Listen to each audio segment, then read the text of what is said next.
This is really concerning in our prisons, that previous reports by experts for the government are not being listened to and adhered to in terms of the way that radical, violent, extreme terrorists who've been locked up for decades, they're not being separated, but actually are mixing with other prisoners.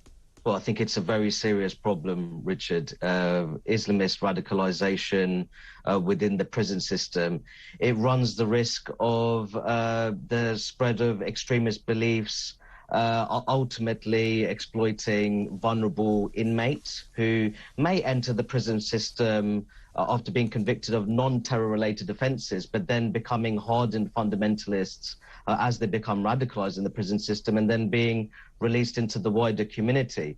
We have 3 separation centres across the prison estate. There's one in Wood Hill in Milton Keynes, HMP Frankland in Durham, and Full Sutton near York. So I'm glad to see that the government is trying to take action to better facilitate the use of these separation centres so dangerous radicalisers within the prison system can be removed from the mainstream So they've created the separation centres, but the question is, and this report really infers that actually we're not being protected and other prisoners are not being protected because there's a sort of a concern that the bureaucracy to use them, and it says here, senior officials are too timid or too incompetent in order to actually put these extremists in these separation units. Well, I think I'd make the point, Richard, that we have an overburdened and understaffed prison system.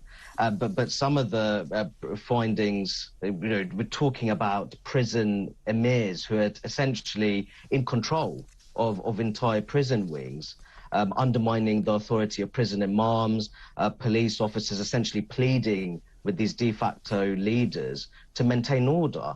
So what you can see is it sounds like a breakdown of state sovereignty within our prison system. On top of that, the UK being a signatory to the European Convention on Human Rights, you have Article 8, which is the right to private and family life, and then Article 11, which is freedom of assembly and association.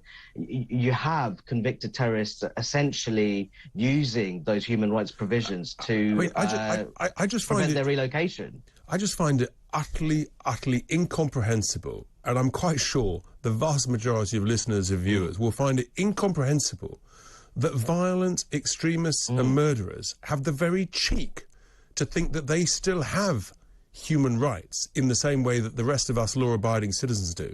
I mean, with rights come responsibilities, folks. Absolutely. And if you breach those responsibilities, then guess what? You're going to lose some of your human rights, surely.